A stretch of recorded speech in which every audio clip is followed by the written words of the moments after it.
Salah satunya adalah menyantuni anak yatim. Tuan-tuan sekalian, Nabi SAW dia ni sangat belas dengan anak yatim. Ada satu kisah Nabi menyantuni anak-anak arwah sepupu dia. Arwah sepupu Nabi nama Ja'far bin Abi Talib, abang kepada Sayyidina Ali radhiyallahu anhu. Ja'far ni meninggal mati syahid dalam perang Mu'tah. Perang Mu'tah ni berlaku tahun 8 Hijrah. Ja'far ni dia abang pada Ali. Dia tua daripada Sayyidina Ali, tua 10 tahun. Jadi Ja'far ni ada satu gelaran dia panggil Ja'far Al-Tayyar. Kenapa dia panggil Ja'far Al-Tayyar? Dia memiliki 2 sayap dalam syurga. Ja'far Al-Tayyar. Dan kata para ulama, Ja'far ni merupakan orang yang memang mirip sekali dengan baginda Nabi dari segi rupa dan juga akhlak. Kalau orang nak menengok Nabi, tengok pada Ja'far ini.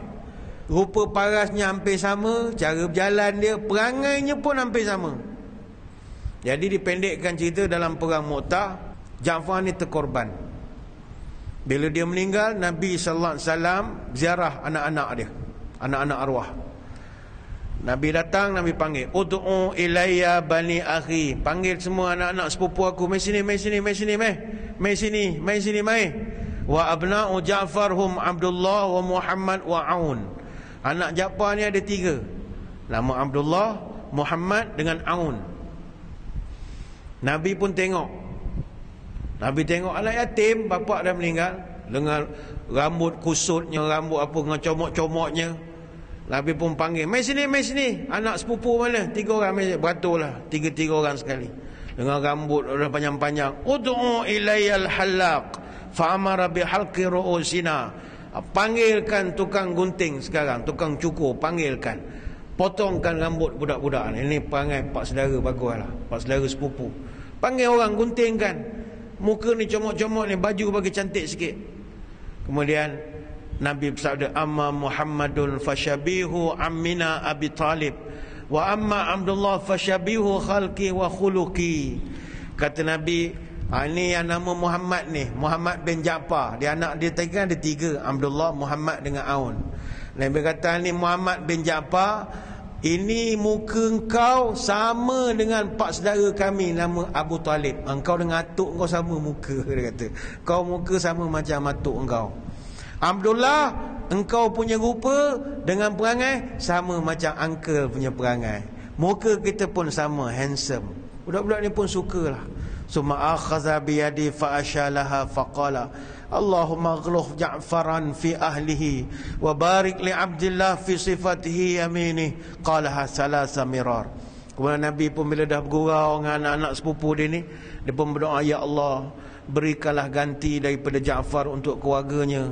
Ya Allah, berkatilah anak-anak Ja'far ini, berkatilah Abdullah ini negara nanti, ya Allah. Nabi doa sampai 3 kali. Faja'at ummuna fazakarat lahu yutmana wa ja'alat tufrih lahu. Kemudian datanglah isteri kepada Ja'far, maknanya balu dia. Dia pun kata, macam mana ni ya Rasul, kita orang ni anak-anak ni kecil-kecil lagi, anak yatim ni, macam mana gaya ni, dah hilang tempat bergantung ni, nak budak-budak ni nak sekolah, maklum sajalah dah hilang mata pencarian. Maka ketika itu Nabi berpesan, al-ailatu tukhafina alaihim wa ana waliyum fid dunya wal akhirah. Don't worry, jangan risau jadi miskin, jangan risau engkau jadi fakir kerana menjaga anak-anak ini, sebab akulah wali mereka di dunia sampai akhirat. Ini hadis riwayat Imam Ahmad. Ini Nabi perangai dia. Dia sangat menyayangi anak yatim, sebab dia ada pengalaman menjadi anak yatim. Anak yatim ni tuan-tuan yang berstatus anak yatim masa kita kecil ya. Anak yatim ni orang tak suka. Sebenarnya orang kita ada satu perangai, kalau anak yatim ni kita selalu sangka yang buruk. Dia nak menyusahkan kita, dia nak ambil barang kita, dia nak macam-macam lah. Sebab itu dulu anak-anak yatim ni kalau pergi rumah orang, kalau time hari raya makan kat dapur je. Orang tak jemput makan main table depan. Orang pandang rendah sebab dia tak ada mak bapak atau dia tak ada bapak. Orang respect kita ni kadang-kadang sebab ada bapak kita. Itu sebablah kita menengok ada orang bila dia ni dah tak ada mak bapak, orang dah tak respect dia lagi, orang tak meraihkan dia lagi. Mak bapak ni mustahak menyebabkan orang jadi hormat kepada kita. Sebab itulah anak yatim ini jangan diherdik. Apatah lagi kau makap duit dia, lagilah haramnya. La ilaha illallah. Awak pak saudara diberi amanah jaga anak ni sampai umur 20 misalnya. Dia bahannya rolling duit atau benda mak bapak arwah tu, dia belinya Alphard lah, dia beli Belfire lah, dia beli apa. Kau jangan masuk neraka nanti. Ini duit amanah. Jangan makan harta anak yatim. Sebab itu orang yang memakan harta anak yatim ancamannya besar. Sebab itu Allah perintahkan jangan dekati harta anak yatim kalau kau tak pandai uruskan. Wala taqrabu malal yatimi illa billati hiya ahsan.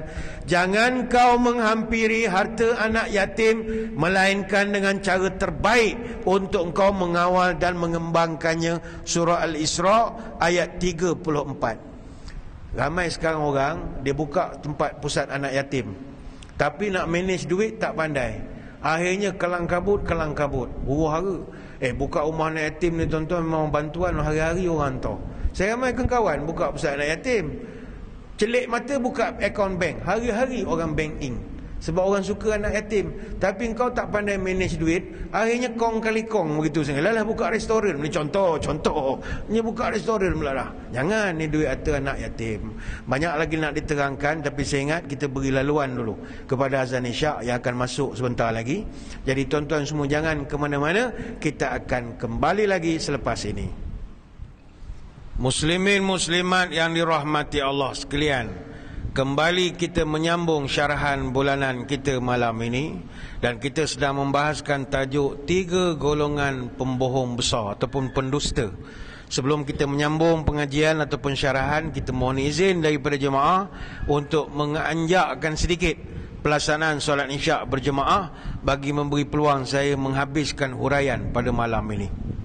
Hadirin hadirat sekalian, jadi ini yang pertama, pembohong agama dalam hidup kita, dalam keliling kita ini adalah orang yang tidak suka pada anak yatim. Jadi tuan-tuan semua jangan ada perangai itu. Doa pada Allah. Kita pergi masjid bagus dah, tapi dengan anak yatim kita herdik dia, kita marah dia, jangan. Itu bukan sifat yang bagus. Kerana kita tak pernah jadi anak yatim, kita takkan faham perasaan menjadi anak yatim. Nabi sangat memahami supaya dia dapat suasana environment yang kekampungan lagi, lebih segar. Tapi ketika orang-orang daripada kampung datang cari job di bandar, tak ada orang yang nak mengambil Nabi kita sebagai anak susuan. Apa sebab? Sebab Nabi tu anak yatim. Orang akan kata, kalau ambil siapa nak bayar gaji aku? Bapak dia dah meninggal, mak dia bukan ada kerja. Jadi ramai orang tak nak menyusukan Nabi kita ketika itu. Kecualilah Halimatus Sa'diyah, dia jatuh cinta bila melihat Nabi masa tu baby, dan cerita tu sejarah kita tahulah. Anak yatim ni kesian tuan-tuan. Orang selalu anggap kita tak ada kemampuan dan macam-macam lah. Jadi kalau tuan-tuan ada yang dah semangat malam ni, tahniahlah kita ucapkan. Kita beritahulah pada bincang dengan isteri, mungkin hari Senin ni pergi sekolah menengah, sekolah rendah lah, sekolah menengah dah tua-tua dah tu, pergi sekolah rendah, jumpa dengan guru besar lah. Cakap guru besar, cikgu, saya ni baru dengar ceramah hari Sabtu baru ni, ada rasa insaf sikit lah. Nak pergi masjid rajin, tak rajin sangat, tapi dia menyebut pasal menolong anak yatim. Jadi saya rasa bolehlah saya nak menolong anak yatim. Jadi begini, saya minta senarai anak-anak darjah 1, darjah 2, darjah 3, berapa orang anak yatim yang memang tak ada bapak. Jadi orang ni saya niatkanlah, kalau dia makan di kantin, makanlah saya bayar. Tiap-tiap bulan tu saya bayar dekat. Ini bagus tuan-tuan, besar pahala kita. Nak mengambil bela di rumah kita pun tak ada di rumah, kan mati begitu je anak orang. Jadi baiklah tuan-tuan, sponsor makan. Ini bagus. Jangan bagi YB buat asyik dia masuk surga, kita nak masuk surga ke? Tuan-tuan pergi kat kantin, makcik ni budak-budak ni anak yatim, dia orang makan, dia nak tapau 8 pun tak apa, bayar lah. Bulan-bulan hantar bil saya bayar. Makcik jangan makap pula, tu pohon agama juga namanya. Jangan nipu pula. Bincang lah tuan-tuan, baguslah bagi makan budak-budak, suka dia makan. Kalau tak dia nak makan, dia tengok anak orang makan lah sedapnya, dia ada mak bapak kan, dia tak ada nak makan. Anak yatim tuan-tuan, minggu depan di Bali apa cuti kan, dia dengar kawan-kawan dia kata, saya punya my daddy lah nak pergi, bawa pergi berjalan lah. Dia siapa nak bawa dia pergi berjalan? Sedih dia. Sebab kita tak pernah jadi yatim tu, kita takkan faham perasaan. Sebab kita ada mak bapak. Dan anak-anak kita pun ada mak bapak. Kita boleh layan dia berjalan Kuala Lumpur, Putrajaya. Anak yatim tak ada, siapa nak bawa? Takkan nak suruh pak saudara. Pak saudara bukan semua rajin. Kalau anak saudara tu banyak harta warisan tu lah, dia ikut lah. Kalau miskin tak ada orang nak jaga. Jadi kita santuni. Tuan-tuan bantulah bagikan. Tapi bab-bab duit ni bincang dengan isteri dulu lah, ya? Jangan tukar tiba-tiba keluar belanja je. Terkejut je kan. Mana balik dengan tuan-tuan discuss. Yang betul jugalah ustaz tadi bagi pendapat. Abang ingat kita kena tolong anak yatim, ya. Sebab abang pun pernah dengar ceramah ustaz lain sebut anak yatim ni, kalau kita usap kepala dia, satu helai rambut dia satu pahala, yang. Jadi bayangkanlah yang itu baru kepala anak dia. Kalau kepala mak dia yang lagi banyak, yang. Jadi abang ingat kita ambil dua sekali lah. What's your opinion? Tengok tak ada lah. Mana pergi mengasah parang di dapur serang-serang. Pukul 10.30 mengasah parang. Selamat maju jaya lah diucapkan, ya. Ini cerita anak yatim je, ibu tunggal bukan, ya. Lain tahun kita bincangkan. Ni anak yatim je dulu. Jadi ini nombor satu. Jangan hedik, santuni. Ini orang yang iman bagus, dia jaga anak yatim. Yang kedua, siapa pembohong agama? Ni Allah Ta'ala sebut, wala yahuddu ala ta'amil miskin, dan tidak menganjurkan memberi makan kepada orang miskin, and does not encourage the feeding of the poor. Itu terjemahan bahasa Inggeris. Maknanya mereka ni memang nak menolong jauh sekali lah. Nama nak keluar duit daripada poket dia, menolong orang miskin, itu memang mimpi. Tak apalah, kau memang kedekut. Masalahnya menggalakkan orang lain pun dia tak bagi. Katakanlah masjid, seminggu sekali hari Jumaat kita buat makan. Ada setengah jemaah tak bagi buat. Apa buat makan bazir, menggalakkan orang jadi miskin. Apa mana? 10 sen pun tak pakai duit dia. Kita pakai duit sumbangan orang. Ada orang memang jenis keturunan dia agaknya, dia tak suka nolong orang. Dia kata kau jangan nolong-nolong sangat orang, seorang jadi pemalas. La ilaha illallah. Encik tak nak tolong, it's your problem. Tapi encik jangan halang orang lain nak tolong. Wala Yahud. Yahud ni kalau dalam bahasa Arab ni bukan Yahudi, dia dot. Yahud maknanya menggalakkan. Dia kalau orang Arab dia naik kuda, kan kita kalau kuda kita nak suruh dia jalan laju, hayya hayya hayya. Itu kalau cakap Arab lah, cakap orang putih saya tak tahulah apa. Hayya hayya. Perbuatan menyuruh kuda tu lari itu dia panggil Yahud. Yahud. Kita menggalakkan dia lebih laju lagi. Jadi pembohong besar yang kedua adalah orang yang menyekat daripada kita nak bantu orang lain. Bukannya dia tu tak bantu orang, dia sekat kita. Dia tak bagi kita menolong. Dan yang kita nak tolong ni bukanlah kita nak tolong saja-saja orang miskin. Wala yahuddu ala ta'amil miskin. Perkataan miskin ni apa maknanya? Miskin ni diambil dari perkataan sakana. Sakana ni maknanya tidak bergerak. Artinya orang miskin ni orang yang tak boleh keluar daripada tempat dia.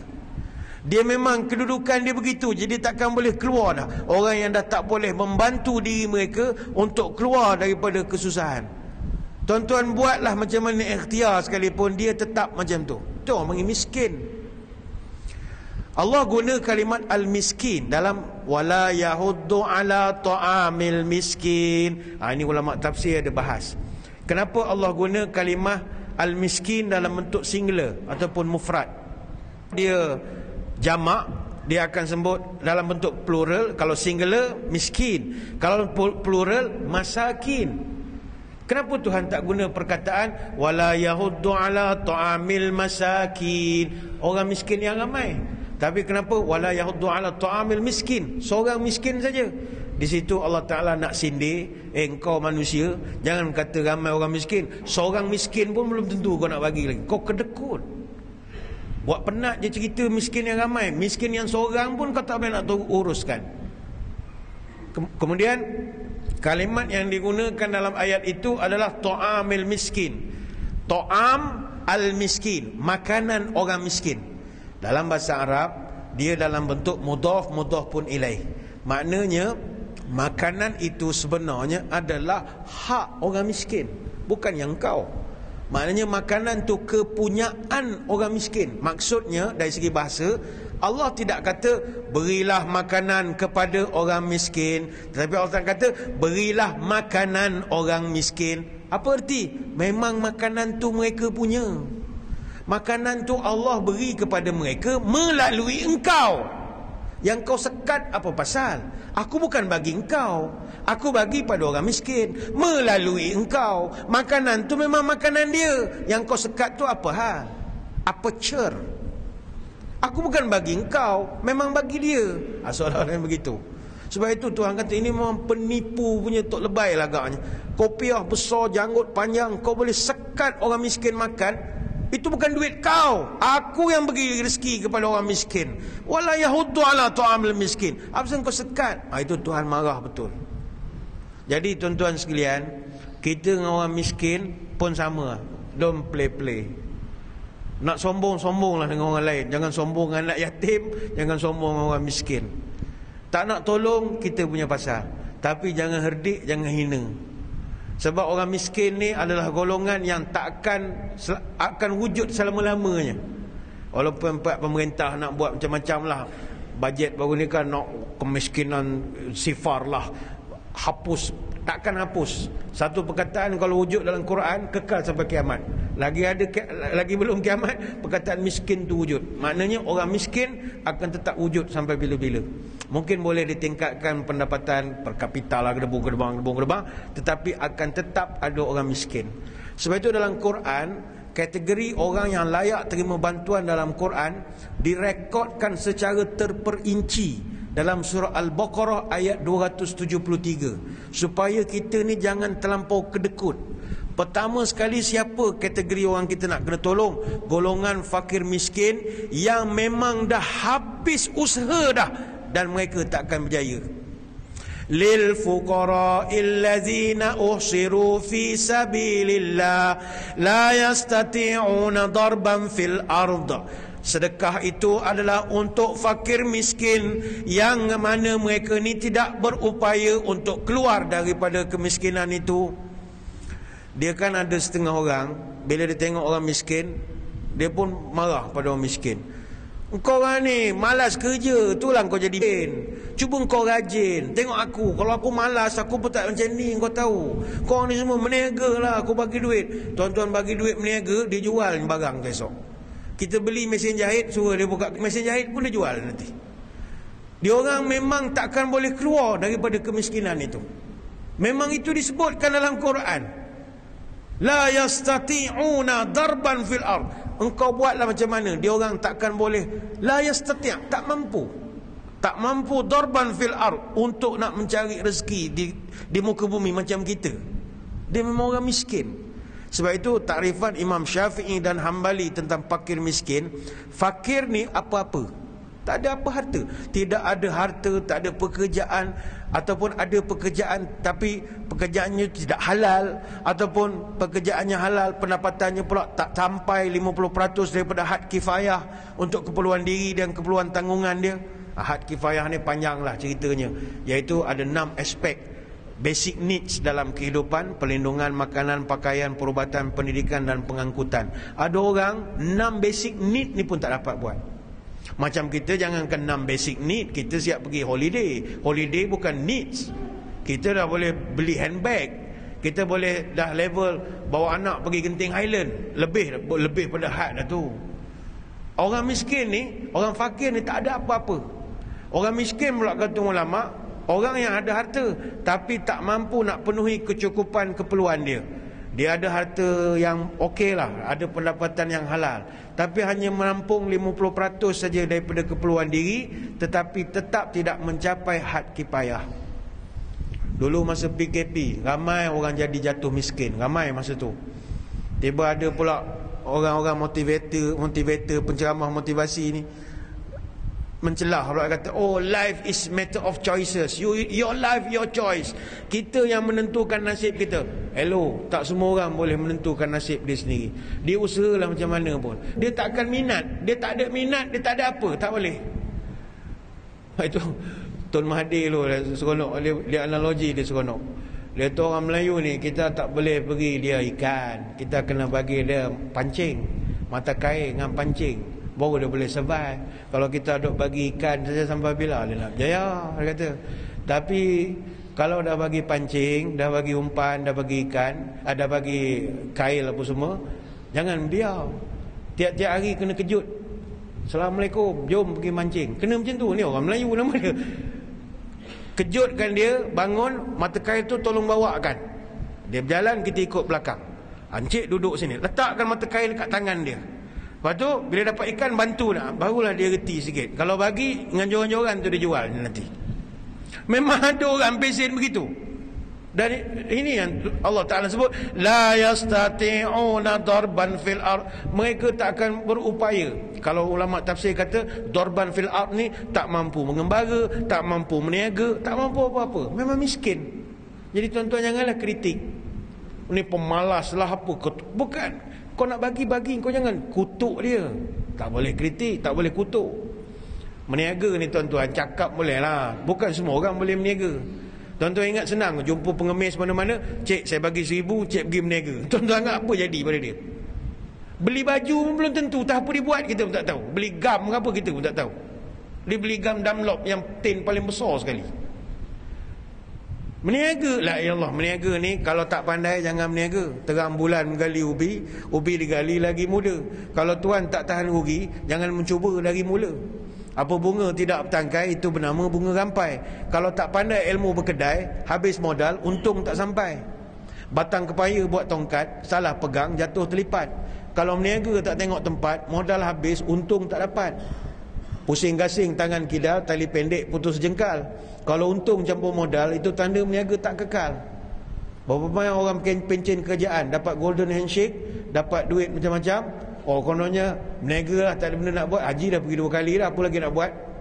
Dia pun buka meniaga 3 bulan, lepas tu merudum habis, lipat habis.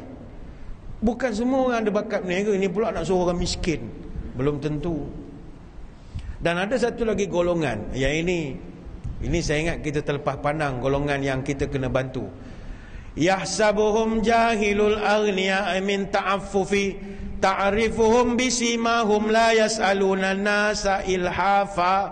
Ada satu lagi golongan yang Allah Ta'ala sebut adalah golongan miskin, yang orang menyangka mereka itu kaya. Dia sebenarnya miskin, tapi mereka itu adalah kaya. Yahsabuhumul jahilu aghniya, sampai orang-orang yang tak tahu menyangka mereka ini kaya. Sebab mereka ini minat ta'affufi, mereka tidak meminta-minta. Ni dalam masjid ni ramai kategori ni. Dia sebenarnya duit tak ada, miskin bandar, sewa pun tak lepas kadang nak bayar, tapi tak pernah minta, tak pernah mengemis, tak pernah bagi komen dalam Facebook, tolonglah saya, belikan saya pamper. Ada yang orang mesej-mesej gitu. Ada setengah orang dia bukan jenis itu. Ta'rifum bisimahum la yas'aluna nasa ilhafa. Mereka ini sangat menjaga maruah diri. Mereka tidak minta, la yas'aluna nas. Mereka tak pernah minta duit dengan orang ilhafa, secara mendesak-desak. Yang ini sekarang orang panggil kategori M40. M40 ni miskin sebenarnya tuan-tuan. M tu miskin sebenarnya. M40 ni bukanlah senang. Dia sebab saya melihat gini, dia kalau di Malaysia, pengkelasan isi rumah mengikut kategori, dia ada panggil miskin tegar, ada B40, ada M40, ada T20. Jadi pendapatan isi rumah bulanan penengah dia panggil min. Bagi kumpulan-kumpulan beza-beza lah. Kalau yang terendah 40% ataupun bottom 40%, dia panggil B40. Kalau kumpulan pertengahan 40%, dia panggil middle 40%, dia panggil M40. Kumpulan tertinggi 20%, dia panggil top 20%, top T20 lah.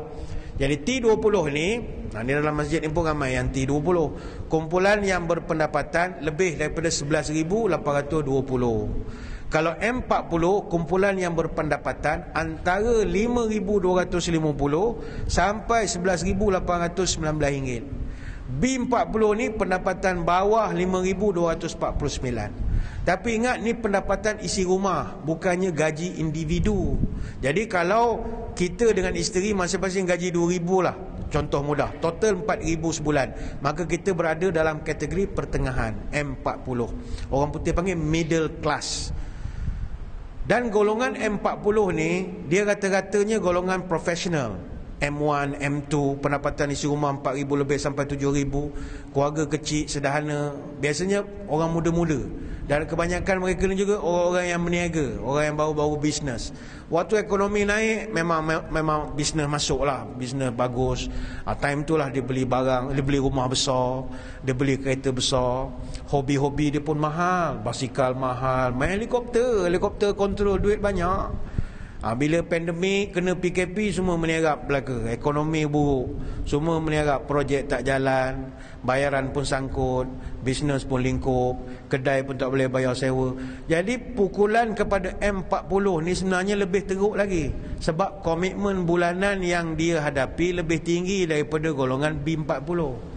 Dia ada pekerja yang nak kena bayar, ada sewa bulanan, pejabat dia ada bil api, ada bil air, ada caruman insurans yang perlu dibayar tiap bulan. Semua komitmen tetap jalan walaupun pendapatan turun kepada sifar semasa negara kita yang pernah lockdown dulu. Jadi berapa lama golongan ni boleh bertahan? Sebenarnya mereka ini adalah orang-orang yang miskin juga, miskin bandar.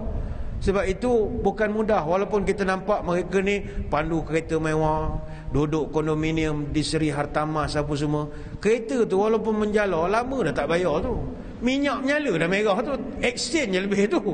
Yang dia buka tingkap, minyak tak ada tu yang buka tingkap tu, bukan dia nak belagak. Tidak, minyak dah tak ada. Kalau pasang aircon terus mampus kereta tu. Susah betul, tapi dia orang ni tak meminta. Golongan ni bukan jenis gantung bendera putih depan rumah macam B40 miskin tegar. Not my level lah. Tapi dia susah. Orang tak nampak mereka ni ambil cuti kadang sampai setahun masa PKP lockdown apa semua, sebab nak jimatkan banyak perkara. Tak ambil gamah pun tak mampu, bukannya mudah. Semua orang terdesak nakkan moratorium dan bagai-bagai lagi. Jadi masa PKP tuan-tuan, kerajaan umum secara rasmi lebih 600,000 keluarga M40 dah tergelincir jadi B40. Ramai miskin. Dan memang saya melihat kalau M40 ni memang daripada dulu terpinggir. Tuan-tuan cek bajet baru-baru ni, kalau belanjawan, berapa kali Menteri Kewangan sebut M40? Boleh banding dengan B40 dengan miskin tegar. Miskin tegar B40 memang kesayangan, macam-macam insentif disediakan. Kalau M40 sayup yang mendengar benda lah, M40 dapat, tak ada benda, sering dipinggirkan. Rupanya golongan ini disebutkan dalam Quran. Ta'rifuhum bisimahum la yas'aluna an-nasa ilhafa wa ma tunfiqu min khairin fa innallaha bihi alim. Mereka inilah golongan yang miskin, tapi tak kepada dua golongan ini Allah Ta'ala sangat mengetahui segala yang kau sedekahkan. Jadi tuan-tuan, orang miskin kita kena tolong. Tak payah tunggulah dia miskin sampai kena jadi pengemis. Nampak dia macam susah kehidupan dia, sedekah sajalah. Kalaupun kita tak nak sedekah, jangan halang orang sedekah. Macam tadi saya buat contoh, masjid nak beri bantuan, ada jemaah yang tak bagi. Tak payah bagilah apa, bagi-bagi makan free. Mana-mana ada free. Kencing pun bayar sekarang. La ilaha illallah. Jangan manis masjid dengan tanda awam. Masjid ni dia ada dana. Dana dia sumbangan orang ramai. Orang sedekah masjid supaya dapat pahala jariah. Kalau masjid tak belanjakan, pahala dia tak berjalan. Sebab tu orang panggil sedekah jariah. Jariah maknanya berlari. Kalau duit tu tak dibelanjakan, amalan tu tak berlari. Contohnya dibiar ke dalam tabung masjid melekat, sampai gambar agung tu lekat pada dinding tabung tu. Cabut duit melekat, punyalah setahun tak bawa keluar. Jadi tak berlari lah pahala dia. Tapi kalau buat makan, ta'amil miskin, beri makan orang miskin, dapat pahala. Jadi itu penipu pembohong yang kedua. Mereka halang orang nak tolong orang miskin. Dan yang ketiga, yang terakhir, siapakah penipu besar pada pandangan Allah? Wa yamna'unal ma'un. orang-orang yang tidak memberi walau sedikit pertolongan kepada orang yang sepatutnya ditolong. Ini tadi dia halang orang. Yang ketiga, dia sendiri haji bakhil bin lebay kedekut. Payah tuan-tuan kita berdoa kepada Allah, janganlah jadi orang bakhil kedekut ni. Tapi kedekut ni kalau dari segi falsafah, antara kedekut dengan bakhil, bagus kedekut lagi. Sebab orang kedekut ni dia lain. Apa beza dia? Orang kedekut ni, duit dia orang lain tak merasa, tapi dia bergaya. Maksudnya dia ni kalau makan di kedai, kata lepas main subuh, kita kan mengetih. Orang masjid kan suka mengetih lepas subuh, minum ramai-ramai. Ini malas nak bayar. Padahal dia pencen jusasi. Contoh. Time bayar dia main air, kan main lama macam mandi mayat pula. Kuku hujung habis, nampak kan dia malas bayar. Itu dia panggil orang kedekut. Duit dia orang tak merasa. Dia kalau minum dengan reba, matilah reba tu. Meja lain makan, letih. Tapi dia bergaya. Kereta dia bergaya, handphone, iPhone baru beli. Dia memang bergaya lah, bergaya. Tapi orang tak merasa. Itu dia panggil kedekut. Bakhil lain. Bakhil ni, dia ni duit dia memang orang lain takkan merasa. Okey lah. Tapi yang lebih parah lagi, jangankan orang lain, dia sendiri tak merasa duit dia. Duit dia sendiri tak rasa. Ni orang bakhil. Dia pergi cocok duit di bank, keluar. Dia cocok 100, keluar 100. Keluar je duit tu bercakap dengan dia. Siapa suruh keluar? Masuk balik. Garis bawah. Tukar mesin sebelah, masuk balik 100. Padahal duit dia. Sepatutnya orang merdeka dapat duit, kau kan kerja setengah mati. Siang malam, malam jadi siang, siang jadi malam, kaki jadi kepala, kepala jadi kaki. Pergi pagi balik petang, dapat gaji, bayar hutang. Dah dapat duit, kau belanjalah. Dia panggil kita reward yourself. Kita hargai diri sendiri. Kerja dah penat, hargailah diri sendiri. Pergi urut ke, pergi cuci kepala, cuci rambut ke, pergi spa ke kalau orang perempuan, buat muka-muka ni apa semua, facial. Reward yourself. Pergi shopping ke, belilah benda-benda yang patut. Tak. Orang bakhil ni tidak. Dia dijajah oleh duit dia sendiri. Walaupun dia duit paling banyak, dalam bank pun ada, dalam tabung haji dia 100,000, tapi dia pakai kereta paling buruk sekali dalam negeri. Dalam negeri, bukan dalam kampung tu. Paling buruk. Ni contoh. Kereta antik lain tuan-tuan, kereta buruk lain. Di sebut je lah, di Kuantan dulu ada seorang dia meninggal dah. Polis cerita ke saya, polis trafik. Dia, Ustaz, awak perasan tak kapten sekian? Dia kapten, meninggal dah. Perasan? Dia ni pakai kereta buruk tuan-tuan. Dia pencen kapten askar. Tuan-tuan boleh teka lah kapten berapa gajinya. Pencen. Dia pakai kereta. Polis cerita, kami ni punya takut nampak dia. Kalau nampak kereta dia dekat traffic light dekat Tanjung Lumpur tu, kau traffic light besar situ kan, kami kalau nampak je kereta dia, kami akan sekat laluan lain bagi kereta dia jalan. Setara dengan raja tu. Apa sebab? Kereta dia rupanya tak boleh tunggu lampu merah lama. Kalau tunggu lama berasak. Kereta dia kereta lama. Jadi trafik cerita, satu kerja pula kami nak menolak kereta dia ke tepi. Dia dah menghalang lalu lintas. Jadi kami pakai, kalau nampak dia ni lalu, berhenti je kami tahan lorong lain. Jalan dulu. Kalau akan satu kerja, dia tak boleh berhenti lama. Kereta dia berasak-rasak, keluar. Itu dia panggil bakhil.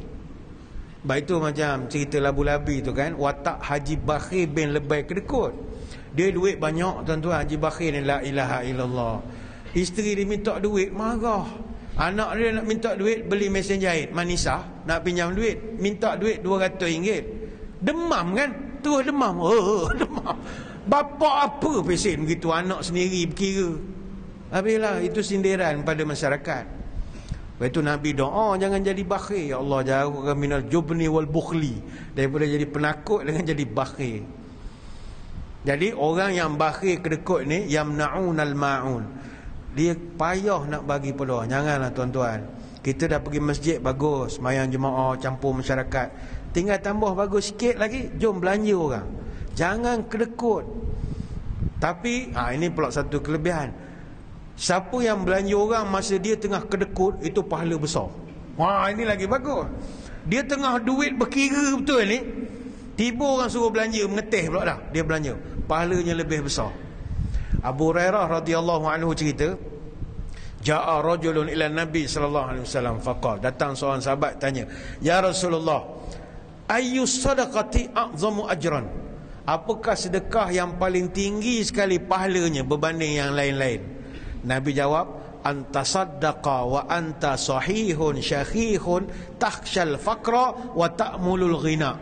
Sedekah yang terbaik adalah engkau sedekah ketika engkau masih sihat. Ini pun penting. Ada orang sedekah bila dah terbaring sakit, baru nak sedekah, rasa nak mati sangat dah agaknya. Daripada anak-anak berebut harta, dia sedekah semua. Dah terbaring wayar banyak, aku sedekah lah duit apa semua. Bagus juga, tapi lagi besar pahala kau sedekah masa sihat. Yang kedua, masa engkau tengah kedekut, kau tengah kedekut betul, orang minta sedekah, kau beri, besar pahala. Yang ketiga, masa engkau takut jadi miskin.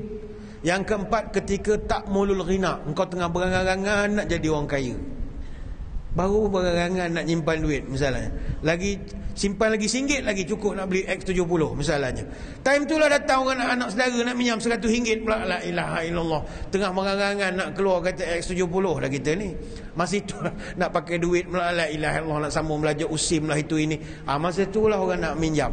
Tuan-tuan pun bagi, menggigil bagi ni macam Haji Bakhir, demam lepas bagi tu demam. Besar pahala dia. Bagi tengah kedekut itu lagi bagus.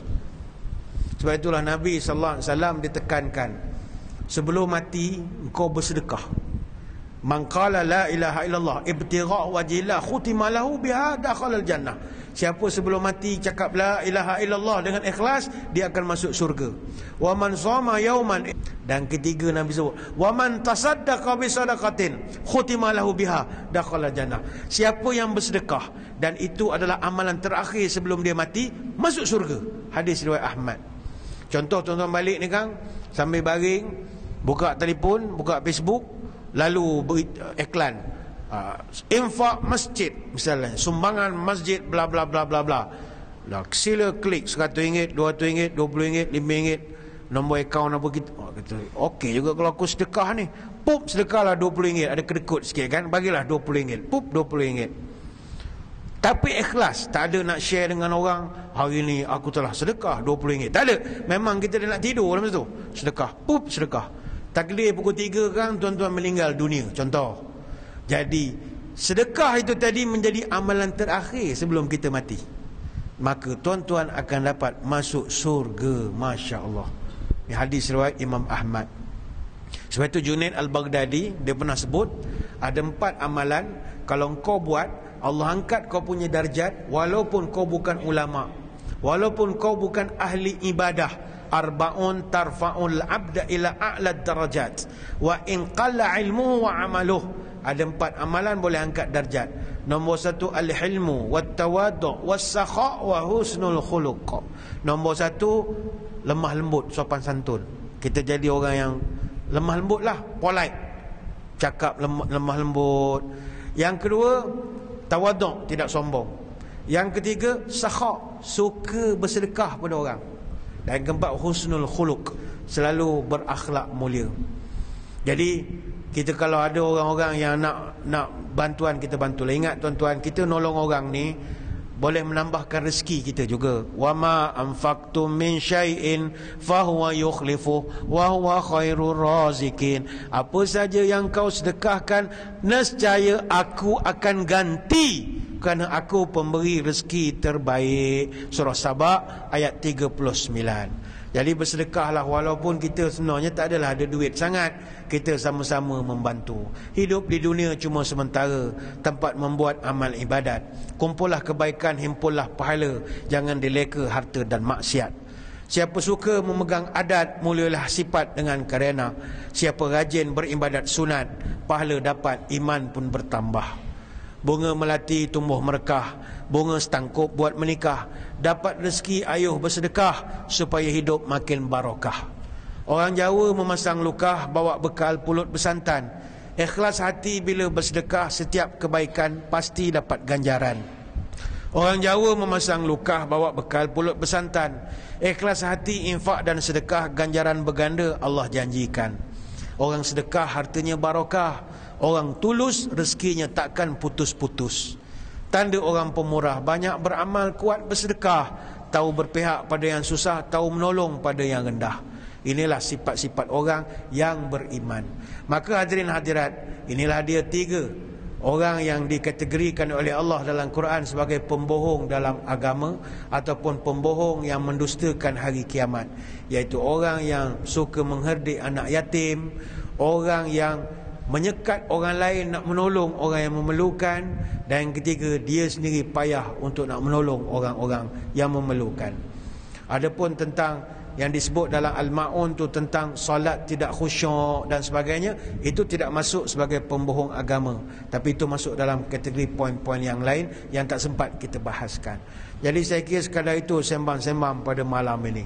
Saya mengucapkan ribuan terima kasih di atas undangan. Mohon maaf sebab moga majlis diberkati ilahi hendaknya. A'udzubillahi minasyaitonirrajim. Bismillahirrahmanirrahim. Alhamdulillahirabbil alamin wassalatu wassalamu ala asyrafil anbiya'i wal mursalin wa ala alihi wa sahbihi ajma'in.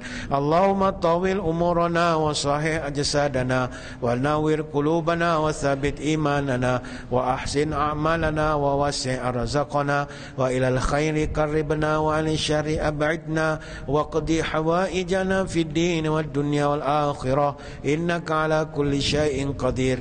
Ya Allah, panjangkan umur kami dalam keberkatan, sihatkanlah tubuh badan kami, sembuhkanlah penyakit-penyakit kami, terangkanlah hati kami, tetapkanlah iman kami, elokkan amalan kami, luaskan rezeki kami, dekatkan kami dengan kebaikan, jauhkan kami dari kejahatan, kabulkanlah segala doa kami sama ada dalam urusan agama, dunia atau akhirat. Subhanakallahumma wa bihamdika nashhadu an la ilaha illa anta nastaghfiruka wa natubu ilaik.